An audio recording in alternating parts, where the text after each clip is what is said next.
کہ ان کے پاس یہ ایک سنگل لارجسٹ گروپ ہے ایوان کا، لیکن اکثریت میں نہیں ہے اگر سارے لوگ مل کر حکومت بنائیں۔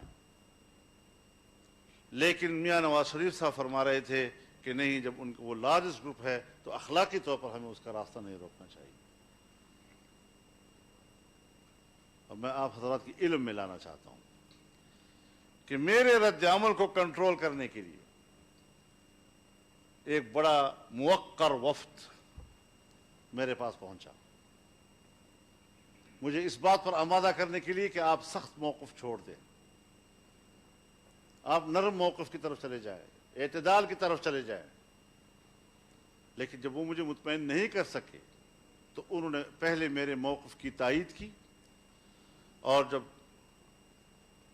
انہوں نے خود اس بات کا اظہار کیا کہ ہم نے یہ صوبہ اس لیے ان کے حوالے کیا ہے، یہ نہیں کہ قوم نے منتخب کیا ہے، ہم نے یہ صوبہ اس لیے ان کے حوالے کیا ہے کہ پشتون بیلٹ میں مذہب کی جڑیں گہری ہیں، اور مذہب کی ان گہری جڑوں کو اکھاڑنے کے لیے اس سے بہتر مناسب آدمی ہمارے پاس اور نہیں تھا۔ اور ہم نے این جی اوز کے ذریعے سے 15 سال محنت کی ہے ایسی فضا بنانے کے لیے۔ آپ بتائیں جی ہم کہاں کھڑے ہیں؟ پاکستان میں، پاکستان کے لوگ مسلمان ہیں، یہاں ایک بڑا مضبوط قسم کا مذہبی فکر کا طبقہ موجود ہے، وہ بھی پاکستانی ہیں، ان کی بھی احساسات ہیں۔ اگر ہم ان کے کاز کی بات کرتے ہیں تو جلدی سے کہہ دیا جاتا ہے مولوی صاحب پھر مذہبی کارڈ استعمال کر رہا ہے۔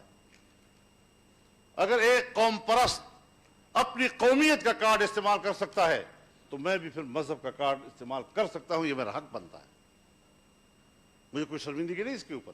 میں پاکستانی ہوں، آئین میں جس چیز کو تحفظ حاصل ہے، اور جب اس کو خطرہ ہوگا تو اگر جمہوریت کو خطرہ ہے اور میں فرنٹ لائن پہ لڑتا ہوں تو پھر اگر اسلام کو خطرہ ہوگا تو فرنٹ لائن پہ لڑیں گے۔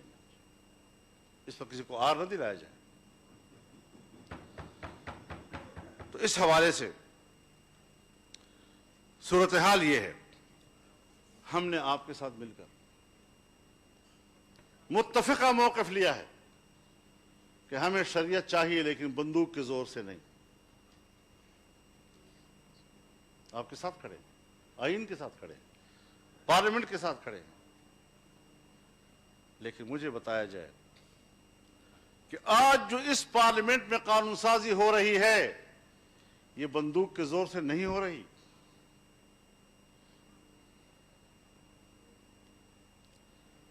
ریاستی بندوق اگر وہ اپنے زور سے مجھ سے قانون سازی کراتا ہے وہ سر و چشم پہ قبول، لیکن اگر قوم کا کوئی فرد چاہتا ہے تو ہم اس کو غدار اور دشمن اور فلاں فلاں کہیں، ہم آپ کے ساتھ ہیں اس معاملے میں۔ ہمارا نظریہ یہی ہے کہ ہم جمہوری راستے سے محنت کریں، لیکن جمہوری راستوں سے سن 73 سے لے کر آج تک کیا ملا ہے قوم کو؟ ابھی تک شکوے تو موجود ہیں،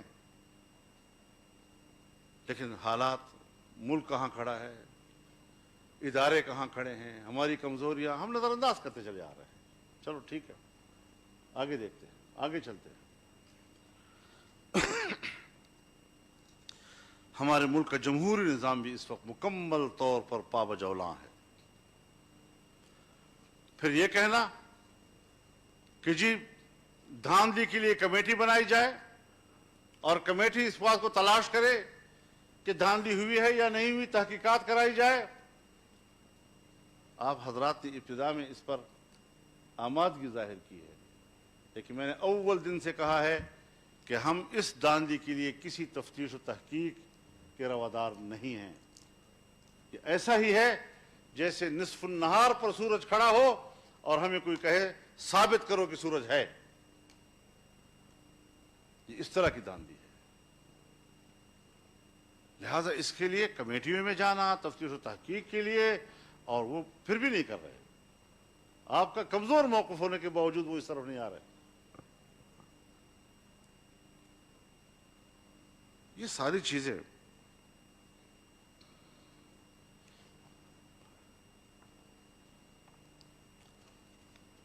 جو آپ نے اپنے وسیع الظرفی کا مظاہرہ کر کے کہا کہ لارجسٹ گروپ ہے اور حکومت بنائے، آج پنجاب میں مسلم لیگ نون لارجسٹ گروپ ہے، کیا یہ فراخ دلی وہاں سے آپ کے پاس آئی؟ کیا انہوں نے آپ کو وہاں حکومت بنانے کا موقع دیا؟ جس طرح پیپلز پارٹی نے سندھ میں کہ ہم تو وہاں حکومت بنا رہے ہیں تو ہمیں حلف سے مت روکیں، تو مسلم لیگ نے بھی یہی کہا تھا کہ ہمیں حلف سے مت روکیں، ہم پنجاب میں حکومت بنا رہے ہیں۔ تو کیا جواب ملا آپ کو وہاں پر؟ یہ باتیں میں صرف اس لیے عرض کر رہا ہوں، شاید جذبات کو ٹھیس بھی پہنچے ان چیزوں سے کہ فضل الرحمان کیا پرانی باتیں دوبارہ کر رہا ہے، لیکن صرف یاد دلانے کے لیے کہ ہم بہت کچھ کھو چکے ہیں۔ آج اگر ہم نے فیصلے کرنے ہیں تو پھر بھرپور فیصلے کرنے ہیں۔ اگر ہم نے کوئی ڈھیلے ڈالے فیصلے کیے، روایتی قسم کے فیصلے کیے، ابھی مارچ آ رہا ہے، اگر مارچ میں سینٹ کا الیکشن ہو جاتا ہے تو پارلیمنٹ کا ایک حصہ ان جعلی لوگوں کے ہاتھ میں آ جائے گا۔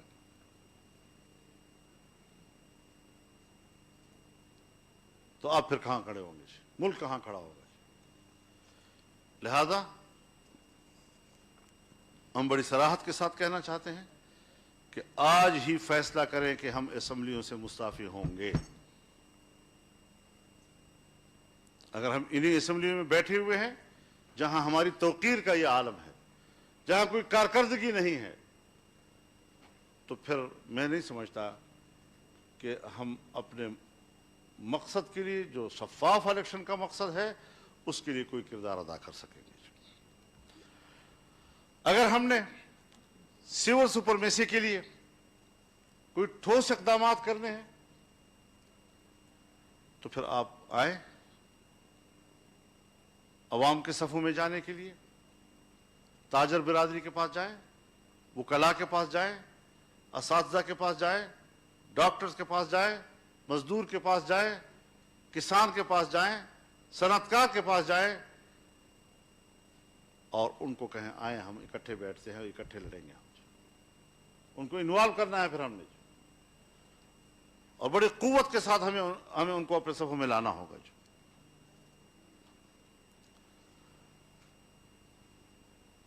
نیب کے بارے میں کافی باتیں ہو چکی ہیں، میں میاں نواز شریف صاحب کے خیالات سے بالکل متفق ہوں، لیکن میں ایک بات یاد دلانا چاہتا ہوں کہ جب 18ویں ترمیم کے لیے کمیٹی بنی تھی اور آئینی اصلاحات کی کمیٹی کہلائی تھی، تو اس میں ہم نے یہ عرض کیا تھا کہ یہ جنرل مشرف کی ایک ڈکٹیٹر کی بنایا ہوا ادارہ ہے، اس نے ہمیشہ سیاستدانوں کے خلاف اور جمہوریت کے خلاف استعمال ہونا ہے، اس کو omit کر دیں۔ جہاں بہت سی چیزیں آپ حذف کر رہے ہیں، جہاں پوری 7ویں ترمیم ہم نے حذف کر دی، حذف کرنے کے بعد پھر دوبارہ اس کو بحال کرنا، ہم نے اپنی درخواست کی تھی آپ حضرات سے، لیکن خدا جانے کیوں اس کو برقرار رکھا گیا، کس مصلحت کے تحت برقرار رکھا گیا، ہمیں آج بھی پتہ نہیں چلا، اور آج ہم بھگت رہے ہیں اس چیز کو کہ کس طریقے سے ہمارے اس ملک میں اس کا کردار ہے سیاستدانوں کے خلاف۔ یک طرفہ زیادہ تفصیل سے بات کرنے کی ضرورت نہیں ہے، اس لیے کہ اس پر بات ہو چکی ہے۔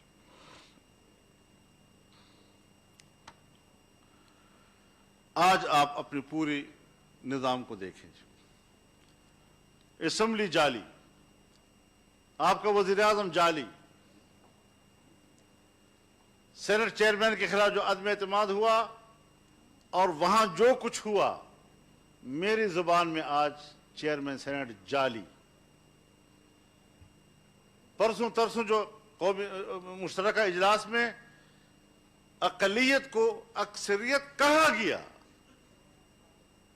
شاید وہاں کے ملازمین کو بھی گنا ہوگا انہوں نے اس میں،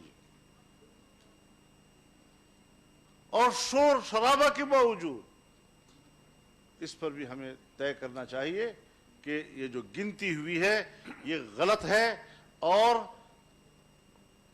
پارلیمنٹ کی اکثریت کو اقلیت بنا دیا اور اقلیت کو اکثریت بنا کر پیش کر دیا اور کہا کہ بل پاس ہو گیا۔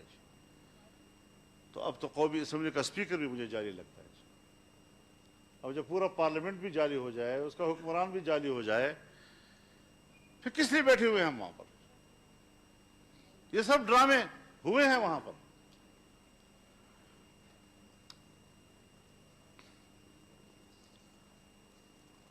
اور آج جو FATF کے ذریعے سے قانون سازی ہو رہی ہے، یہ یہاں اب رکے گی نہیں. آپ کی ایٹمی صلاحیت کے خلاف بھی قرارداد آئے گی اور دباؤ آئے گا ایک دن آپ کے اوپر. اب آپ پھنس چکے ہیں، اب اس سے نکلنے کے لیے مضبوط فیصلے کرنے ہوں گے. ڈی نیوکلرائزیشن جو ہے اس کے آپ انتظار کریں گے. آپ تو اس نازک صورتحال سے کہ ہم اپنی عیاشیوں کے لیے پاکستان کو زندہ رکھنا چاہیں جتنے بھی ہم غلام بن جائیں، لیکن ہماری عیاشیاں زندہ رہیں، یہ تو کوئی زندگی نہیں ہے. پاکستان اول ہے ہمارے لیے، اس کی بقا اول ہے ہمارے لیے، باعزت بقا اس کے اول ہے ہمارے لیے. اور وہاں پر جو آئین ہے، آئین کے مطابق ہمارا نظام چلنا چاہیے. کبھی تجاویز آ جاتی ہیں صدارتی نظام. ہم نے آئینی اصلاحات کمیٹی میں اس بات پر اتفاق کیا تھا کہ آئین کے بنیادی ڈھانچے کا تعین کیا جائے، اور ہم نے 4 پلرز اس کے بتائے تھے اور اس پر اتفاق ہوا تھا: اسلام، جمہوریت، وفاقی طرز حکومت، پارلیمانی نظام. اگر ایک ستون بھی گرتا ہے، آئین گر جاتا ہے، اور آپ کو ایک آئین ساز اسمبلی دے کر نیا آئین دینا ہوگا. آپ مجھے بتائیں کہ پاکستان اس کا متحمل ہے کہ ہم اثر نو نئے آئین پہ بات کریں؟ 70 سالوں میں جو چیزیں طے شدہ ہیں وہ دوبارہ ری اوپن ہو جائیں، کیا ہم متحمل ہے اس کے؟ تو ان حوالوں سے بھی ہمیں اپنے مضبوط موقف کی طرف جانا ہوگا. اور حالت تو ہماری یہ ہے کہ ہم ملینز اجتماعات کرتے ہیں، لیکن میڈیا کو اتنا کمزور کر دیا گیا ہے، اتنا مقید کر دیا گیا ہے کہ وہ ہمارے لاکھوں کے اجتماعات اور ہمارے تقریریں جو ہیں وہ اپنے چینلوں پہ دکھانے کے قابل نہیں رہے. ان کو روکا جاتا ہے باقاعدہ، اور وہ رک جاتے ہیں. ہمیں میڈیا سے شکوہ اپنی جگہ پر، لیکن ہمیں میڈیا کی مظلومیت کو بھی سامنے رکھنا چاہیے، اور ان کی آزادی کے لیے بھی ہمیں ایک مضبوط موقف لینا چاہیے.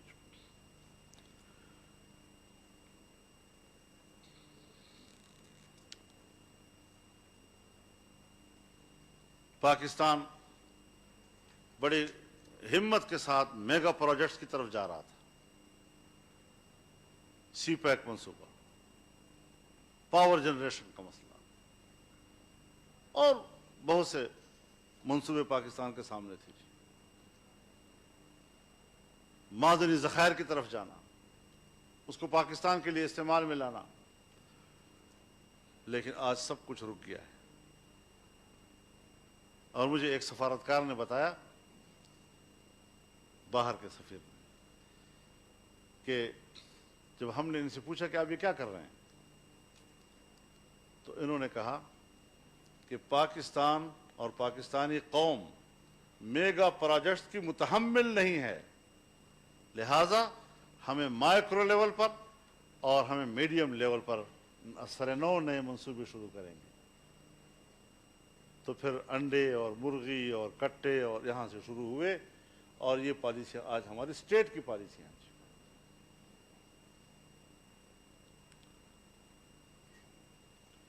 یہ ایسا موضوع ہے جی کہ اس پر آپ مجھ سے زیادہ بہتر جانتے ہیں. ہمیں یہ چیزیں دیکھنی ہوں گی کہ اگر آج کی ایک غیر آئینی حکومت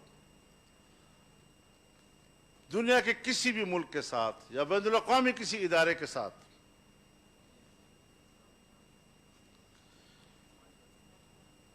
یہ کہتے ہیں جی آپ کو تقریر نہیں جا رہی ہے باہر جی کہا تھا کہ نہ بند کریں موبائل فونز کو،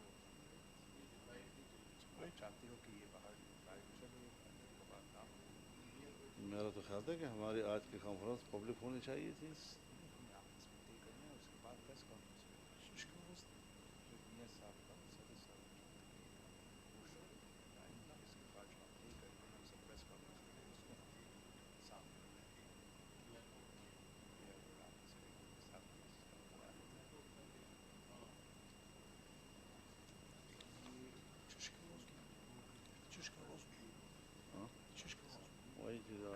تاسو خبر لایو نه بار نه ځي مخکې لاړل تاسو ورنه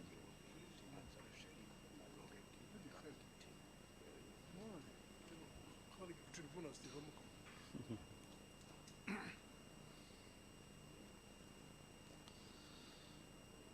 تو اب ایسی صورتحال میں میرے خیال میں حکومت تو ہماری آواز کو پبلک میں لے جانے سے روکتی ہے، لیکن آج اے پی سی نے بھی ہماری تقریر کو باہر جانے سے روک دیا ہے. تو ہم پیپلز پارٹی سے اور ان کے منتظمین سے اس پر اپنا احتجاج نوٹ کراتے ہیں. یہ نامناسب بات ہے جی. موبائل کر رہا ہے. نہیں موبائل کرے بھی صحیح، لیکن ابھی میرے آنے سے پہلے ابھی جب اس لیے میں ان دونوں کو بلا رہا ہوں، میں ابھی آیا اور کہا کہ ہم فونز کو بھی بند کریں گے اور ان دونوں کو بھی بند کریں گے. اور ہم نے سنا کہ اور جو بعد میں پریس اور آپ کا ریکویسٹ پہ آپ کا مسٹر جماعت جو آپ کا ایم ایم اے میں ساتھ ہے، ان کے ریکویسٹ پہ یہ ان کیمرہ ہے اور اس کے بعد پریس ان کانفرنس. کیمرہ تو نہیں تھا نا، اس سے پہلے تو ہمیں جا کہا گیا تھا کہ آپ لوگوں نے ریکویسٹ کی ہے کہ یہ نہیں، ہم نے کوئی ریکویسٹ ٹھیک نہیں. ہے بی چلو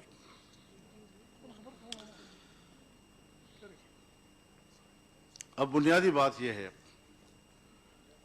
کہ ہم زبانی گفتگو پر اکتفا نہیں کر سکتے کہ آپ ہمیں کہیں کہ جی ہم اب لڑیں گے اور پیچھے نہیں ہٹیں گے، اور یہ آپ پیچھے بہت ہٹ چکے ہیں اور 2 سالوں میں ان کی بقا کا سبب آپ بنے ہیں. اب باقاعدہ لکھ کر طے کرنا ہوگا تاکہ پبلک کے سامنے ہم یہ ساری چیزیں لے جا سکیں کہ یہ کمٹمنٹ ہے، اور کوئی اس سے پیچھے ہٹتا ہے تو اس کو پھر قومی مجرم تصور کیا جائے. مذاق تو نہیں ہے آخر کہ ہم اتنی بڑی بڑی باتیں کر رہے ہیں اور اس کے بعد پھر ہم کمپرومائز کی طرف چلے جاتے ہیں.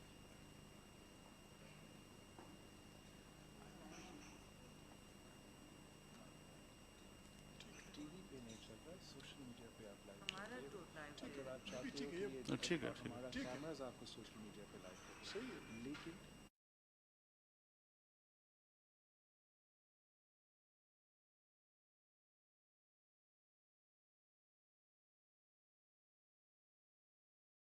کہ ہمیں بہرحال عملی اقدامات کی طرف جانا ہوگا.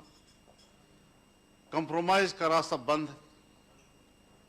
آپ ہماری تحریک کو ایک سیاسی مہمیز تو لگا دیتے ہیں، لیکن جب ہم آگے بڑھتے ہیں تو پھر اس کے بعد ہمارے مصلحتیں سامنے آ جاتی ہیں، اور یہ رویے جو ہیں اگر اپوزیشن کی جماعتوں کی طرف سے بھی برقرار رہتی ہیں تو میں نہیں سمجھتا کہ ہم ایک دوسرے پر اعتماد کر کے کوئی تحریک چلا سکیں گے. اعتماد کے لیے بھی ہمیں مؤثر باتیں کرنی ہوں گی. ہمیں ایک تجدید عہد کرنا ہوگا. ہمیں حلف اٹھا کر یہاں سے نکلنا ہوگا. ہمیں ایک تحریری میثاق یہاں لکھنی ہوگی. اگر ہم چاہتے ہیں ہمارا ایک باقاعدہ تنظیمی ڈھانچہ ہونا چاہیے. ہمارے اس اپوزیشن کا باقاعدہ ایک نام ہونا چاہیے.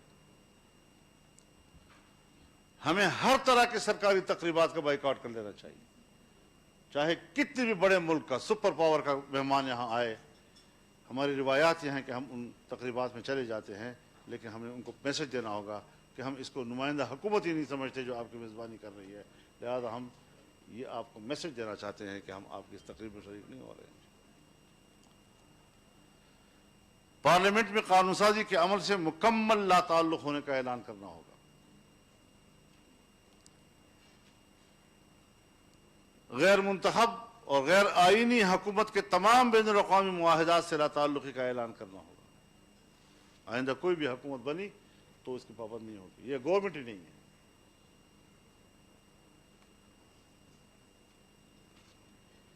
قانون بنائے جاتے ہیں منی لانڈرنگ کے حوالے سے بنائے جاتے ہیں. کیا آپ کو پتہ نہیں ہے سب حضرات کو کہ کالا دھن ہو یا غیر قانونی ترسیلات زر،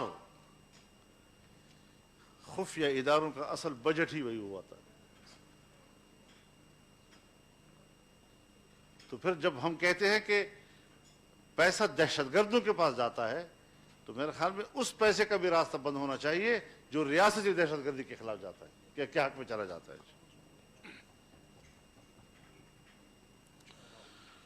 تو یہ ساری چیزیں ہمارے مد نظر ہونی چاہیے.